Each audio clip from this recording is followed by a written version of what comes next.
আসসালামু আলাইকুম বন্ধুরা, তোমরা সবাই কেমন আছো? আশা করি ভালো আছো। আমিও তোমাদের দোয়া এবং আল্লাহ তাআলার অশেষ কৃপায় অনেকটাই ভালো আছি। তো আমি আজকে হচ্ছে যে অন্যরকম করে একটু নুডলস রান্না করব। সাধারণত আমরা স্বাভাবিক যেভাবে খেয়ে থাকি তার থেকে একটু উল্টো পাল্টা করে রান্না করব। তো দেখো, আমি এখানে কিছু ফুলকপি ছিল ফ্রিজে বেশ কয়েকদিনের। তো ফুলকপিগুলো আমি কি করব আসলে ভেবেই পাচ্ছিলাম না। তো আমি এখানে ফুলকপিগুলো কেটে কেটে নিয়ে তারপর আমি হচ্ছে যে একটা কড়াইয়ের মধ্যে সিদ্ধ করতে দিয়েছি। তো আমার এইখানে ফুলকপিগুলা যখন একটু একটু সিদ্ধ হয়ে আসছে, আমি দেখতেছিলাম যে আসলে সিদ্ধ হয়েছে কি না। তো এই পর্যায়ে আমি হচ্ছে যে কিছু সয়াবিন দিয়ে দিব সিদ্ধ হওয়ার জন্য। তো সয়াবিন দিয়ে একটু নাড়াচাড়া করার পর আমি হচ্ছে যে সয়াবিনটা সিদ্ধ হওয়া পর্যন্ত অপেক্ষা করছিলাম। তো দেখো, এই পর্যায়ে সয়াবিনটা কিন্তু আমার সিদ্ধ হয়ে গেছে। তো ফুলকপি আর সয়াবিন আমি হচ্ছে যে ঢেলে নিয়েছি। তো ঢেলে নিয়ে ঠান্ডা পানি দিয়ে আমি সুন্দর করে ধুয়ে নিচ্ছিলাম। তোমরা যদি আমাকে ফেসবুক থেকে দেখে থাকো তাহলে আমাকে লাইক, কমেন্ট এবং শেয়ার করে দিও। আর যদি তোমরা ইউটিউব থেকে দেখছো তাহলে আমাকে প্লিজ সাবস্ক্রাইব করে দিও। তো দেখো, আমি হচ্ছে যে সয়াবিন আর হচ্ছে ফুলকপি সুন্দর করে ধুয়ে আমি সিঙ্কের মধ্যে রেখে দিয়েছি। তো এখানে আমি হচ্ছে যে চার প্যাকেট হচ্ছে নুডলস আমি প্যাকেট থেকে বার করে নিয়েছি। তো এখানে আমি সসপ্যানের মধ্যে পানি দিয়ে তো চুলোতে গরম করতে দিয়েছি। তো আমি নুডলসগুলা ভেঙে ভেঙে দিচ্ছি হচ্ছে সিদ্ধ করার জন্য। তো এখানে আমার নুডলসগুলো সিদ্ধ করতে দিয়েছি। তারপরে হচ্ছে যে এটা ঢাকনা দিয়ে একটু নেড়েচেড়ে ঢাকনা দিয়ে ঢেকে দিব সিদ্ধ হওয়া না পর্যন্ত। তো তোমরা কে কে নুডলস পছন্দ করো আসলে কমেন্ট করে জানিও। তো আমি ওইদিকে নুডলসটা সেদ্ধ হতে থাক, আর আমি আর একটা কড়াইতে আর একটা চুলাতে হচ্ছে একটু তেল দিয়েছি। তো আমি সেই ফুলকপিগুলা, সয়াবিন, তারপর আর যা যা উপকরণ দিব দেখতে থাকো তোমরা। আমি সব কিছু এক এক করে একটু ভেজে নিব। তো আমি ফুলকপিগুলো আগে দিয়েছি, যেহেতু আধা সিদ্ধ ফুলকপিগুলো কিন্তু আধা সিদ্ধ হয়ে গেছে। তো এই পর্যায়ে আমি আর একটু সুন্দর করে একটু লাল লাল করে ভেজে নিব। তো বেশি লাল লাল হবে না, হালকা হালকা লাল লাল হবে। তো দেখো, এখানে কিন্তু আমার ফুলকপিগুলো সুন্দর মতো ভাজা হয়ে আসছে। তো এ পর্যায়ে আমি ফুলকপিগুলা এক পাশে রেখে দিয়ে অন্য পাশে তেলটা হচ্ছে যে সয়াবিনগুলো আমি হচ্ছে ঢেলে দিব কড়াইয়ের মধ্যে। তো আমি সয়াবিনগুলাও এভাবে সুন্দর করে একটু লাল লাল করে ভেজে নিব।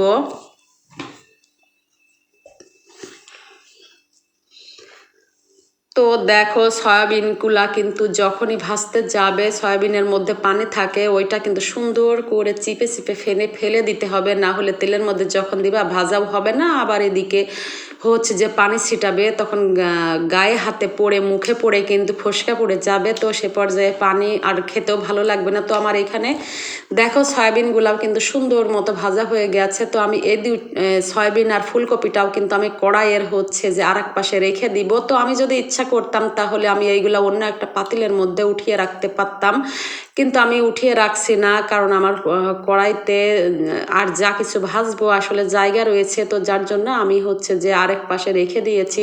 তো এখানে দেখো, আমি হচ্ছে যে আর একটু তেল ঢেলে নিয়েছি।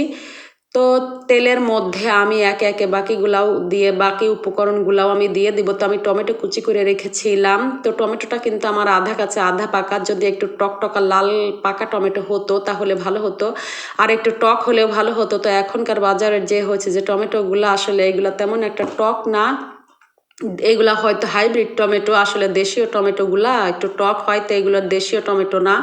তো আমি এখানে দেখো টমেটোগুলা হচ্ছে যে ভেজে নিচ্ছিলাম। তো তারপর আমি হচ্ছে যে এখানে এক এক করে আরও উপকরণগুলোও আমি দিয়ে দিব। নাড়াচাড়া করতেছিলাম। টমেটো যখনই দিয়েছি প্রচণ্ড তেল ছিল। আসলে টমেটোর মধ্যে তো টমেটোর হচ্ছে যে পানি থাকে, যার জন্য হচ্ছে তেলটা হচ্ছে ছিটাচ্ছিল। টমেটোর মধ্যে পানিগুলা তো ফেলে দিলে হবে না, তাই না? কারণ পানিগুলা যদি আমি ফেলেই দিই তাহলে আর টমেটোর কি থাকলো বলো।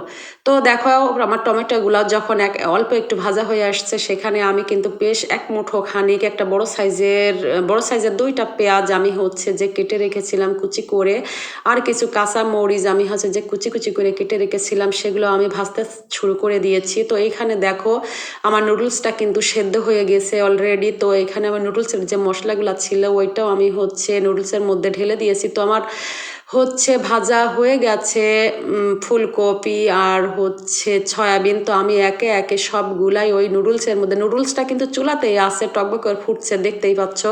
তো আমি এখানে বাকি ভাজা যে উপকরণগুলো আমি ভাজতেছিলাম সেগুলো কিন্তু আমি এক এক করে সব কিছুই হচ্ছে ঢেলে দিব।